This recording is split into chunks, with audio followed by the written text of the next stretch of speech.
Ever since its launch, Clash Royale has released 117 cards. That's a lot! But while some of these cards have been consistently used throughout the years, others have fallen a little short. Today we are ranking the most overused and most underused cards in Clash Royale. Let's begin. So, starting off at number 5 on the most overused list, we have the Valkyrie. Okay, so first of all, I don't think the Valkyrie is actually bad, but she's overrated like crazy. Therefore, it doesn't come off as a surprise when stats reveal that she's being used in around 20% of the decks. It's true that the Valkyrie is a really useful card in mid-ladder, but is she the only option? No! More versatile cards like Knight and Mini P.E.K.K.A exist which have much better synergy with other cards. Valkyrie, on the other hand, is mainly used to deal with swarms. Often, the Valkyrie fails to provide the value for her cost unless your opponent is really stupid and just drops all his cards in a group. But she's not that good at dealing against win conditions like the Hog Rider or Royal Giant. Therefore, on top ladder, you will often see players using the Knight over Valkyrie in almost every deck. The reason? Cheaper cost allows for a faster cycle, which really benefits decks like Graveyard and Expo. Therefore, while the Valkyrie is undeniably strong, she might not always be the best choice for your deck. Experimenting with other cards like the Knight or even Dark Prince could give your deck a unique edge. So next time you're building a deck, ask yourself, do you really need the Valkyrie or you're just using her because she's your favorite card? And while we're on this topic, comment down below which is your favorite card in Clash Royale. Entering at number 5 at the most underused list are the Royal Hogs. The Royal Hogs are one of the most underused cards in Clash Royale, and honestly, they deserve more love. These 4 little piggies can deal massive damage if they reach the tower. You can use them to split your attack in both lanes or focus all your power on one. They're perfect for catching opponents off guard, especially if their counters, like Valkyrie or Bomb Tower, are out of rotation. But despite their potential, the Royal Hogs rarely get the spotlight. Therefore, they sit at a low 3% use rate on ladder. The main reason? People often think they're too easy to counter. Cards like Fireball, Mega Knight, or even a well-timed Tornado can shut them down.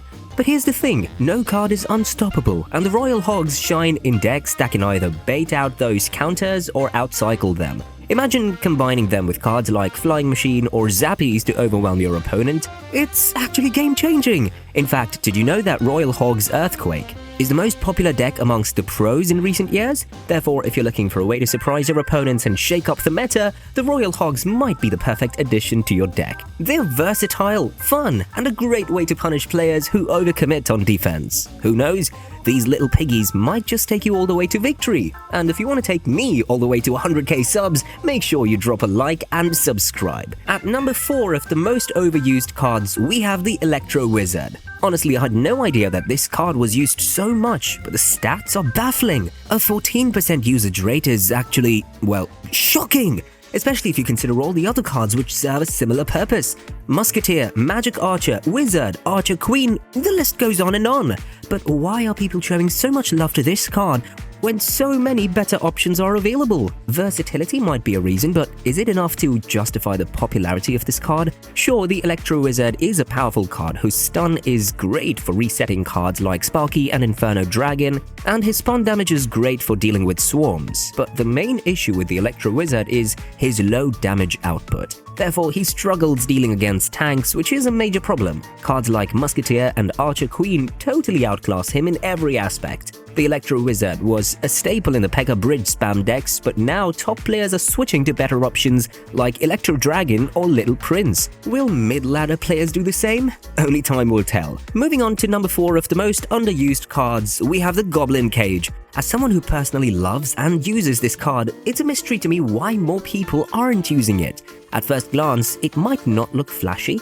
I mean, it's just a defensive structure that releases a Goblin Brawler when destroyed, but that's what makes it so versatile. The Goblin Cage is a reliable way to stop tanks like Giant or Hog Rider, and the Brawler that spawns can quickly turn defense into offense with his fast speed and solid damage. Here's the catch. Many players overlook the Goblin Cage because it doesn't directly deal damage like other defensive buildings, but its durability and ability to spawn the Brawler give it a unique advantage. The brawler is beefy and deals heavy damage, therefore he forces your opponent to respond, often making them waste elixir on a small yet threatening counter push. The Goblin cage, especially its evolved version, can literally stop tanks all by itself without taking any damage. It's a great counter to those annoying Mega Knights and P.E.K.K.A.s. All this makes the Goblin cage the best investment card in the game, and not many people realize it. Therefore, if you're tired of the same old defensive buildings, the Goblin cage might be the answer. It fits perfectly in control and beatdown decks, offering value that many players underestimate. Plus, using an underused card like this can catch opponents off guard,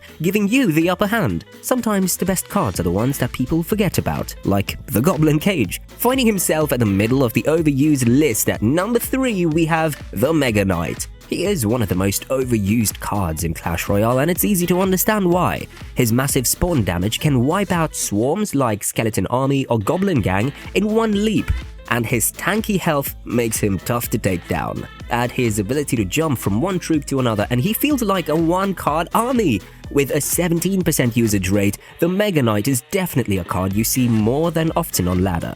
Mid-ladder players are frustrated with the Mega Knight and complaints keep on rising about him. But here's the thing, the Mega Knight isn't as unstoppable as many people think. The problem with relying too heavily on the Mega Knight is that he's predictable. Therefore, most players know how to counter him with cards like P.E.K.K.A. or Mini P.E.K.K.A. Plus, at 7 elixir, he's a hefty investment. If your opponent defends him efficiently, you might find yourself at a major elixir disadvantage. In today's meta, the Mega Knight struggles to keep up with fast-paced decks. Even Royal Hogs decks are now designed to counter Mega Knights. The terror he has spread in mid-ladder is actually because of how overleveled players usually find him, and not because of the raw strength of the card. Although the Mega Knight isn't actually bad, people need to realize he isn't overpowered as well. Therefore, while the Mega Knight is undeniably a good card, spamming him in every match won't always guarantee success. Sometimes a card like Prince or Dark Prince can fill a similar role with less elixir cost and more versatility.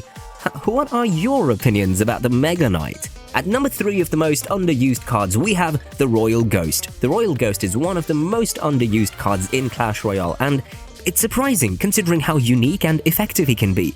His invisibility allows him to sneak past troops and target the tower or key supports, and his splash damage is perfect for clearing out low health units like goblins or skeletons. Despite these strengths, the Royal Ghost often gets overlooked in favor of more popular options like Bandit or Valkyrie. But why is that the case?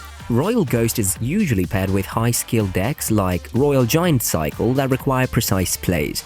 Therefore, a lot of players don't opt for that playstyle. Players often see Royal Ghost as a mediocre card just because he doesn't deal insane amounts of damage, but that's where most players underestimate him. The Royal Ghost can provide constant pressure on your opponent's side, forcing them to spend elixir to stop him. And since he's invisible when not attacking, he often demands a specific response, disrupting their plans. The Royal Ghost is great at baiting out certain cards as well as sniping buildings, which make it easier for your win condition to break through. The Royal Ghost is perhaps the most valuable card you can get for 3 elixir. Therefore, if you're looking for a versatile card that keeps your opponent on their toes, the Royal Ghost is a great choice. He fits perfectly into bridge spam, control, or even some beatdown decks. His invisibility and splash damage can create opportunities that other cards simply can't. So why not give the Royal Ghost a chance? You might just find that this underused card is exactly what your deck needs. Making it to the top 2 of the most overused cards, we have the Skeleton Army. The Skeleton Army is one of the most overused cards in Clash Royale with a 23% use rate. With 15 fast-moving skeletons, it's an excellent counter to tanks like Giant, Hog Rider, or Prince. But here's the problem, everyone knows how to deal with it. A simple zap, log, or arrows wipes it out instantly, leaving the player who used it at a huge elixir disadvantage. The Skeleton Army is often treated like a panic button when players don't know how to handle an incoming push, but relying on it too much can backfire. It's easy for opponents to predict and bait out, especially in higher level play where most cards carry a zap or a log. You can 100% expect to get predicted if you keep using the Skeleton Army again and again to counter the same pushes. A single prediction on the Skeleton Army can mess up your entire defense and make you overcommit elixir. Therefore, while the Skeleton Army can still shine in the right situations, it shouldn't be your go-to defense for everything. Cards like Guards or Goblin Gang offer more reliability and survivability, even against spells. So before dropping the skeleton army into your deck, ask yourself, is it really the best fit, or are you just using it for old time's sake? Clash Royale has evolved, and nowadays, thinking beyond the obvious can lead to better results. At number 2 of the most overused cards, we have the Mortar. With less than 1% usage rate, the Mortar is one of the most underused cards in Clash Royale, but it's actually far more powerful than most players give it credit for. As a 4-elixir building, it can deal massive damage to enemy towers from long range, forcing your opponent to react quickly. It's also great for controlling the battlefield, distracting tanks like Giant or Hog Rider while chipping away at their health. But despite its potential, the Mortar doesn't get the attention it deserves. Why? Many players think it's too hard to use effectively. Placing the Mortar requires precise timing and positioning to maximize its value, and it can be frustrating when your opponent has cards like Miner or Cannon Cart to counter it. But the challenge is what makes the Mortar so rewarding. When played skillfully, it can apply constant pressure and force your opponent into uncomfortable situations. Therefore, if you're looking to stand out from the crowd and master a high-skill card, the Mortar is worth considering. Pair it with cards like Miner or Goblinstein, and you'll have a deck that keeps your opponent guessing. The Mortar isn't just a defensive building, it's a weapon for those who dare to think strategically.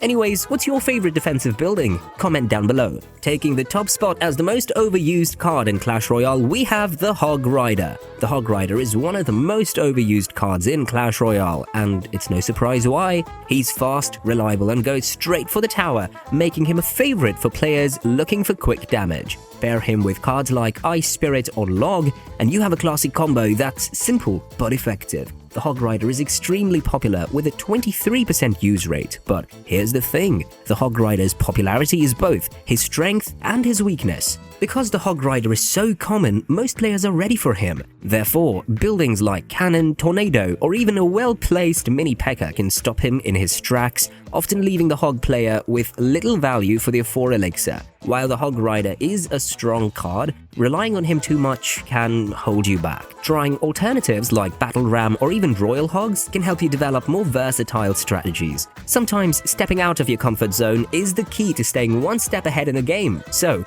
is the Hog Rider worth the hype? Or is it time to explore new possibilities? Taking the crown as the number 1 most underused card of Clash Royale, it's the Tornado. With only a 5% use rate, the Tornado is one of the most underused cards in Clash Royale, but it's truly a hidden gem for those who know how to use it right. At first glance, it may seem like a simple spell that just pulls enemy troops together, but when you combine it with splash damage cards like Baby Dragon, Executioner, or even the Wizard, it becomes a game changer. The Tornado can not only group up enemy units, but it also provides great control over the battlefield. So why don't more players use it? Well, it takes a bit of practice and timing to master. Placing a Tornado can fire back on you and put you in a bad spot. But if you're looking to add more strategy and flexibility to your deck, the Tornado is worth experimenting with. Over the years, all these cards have seen their own moments to shine, but there are 5 cards, each with a different rarity, which have remained in the shadows for a long time. If you want to reveal those cards, click on this video.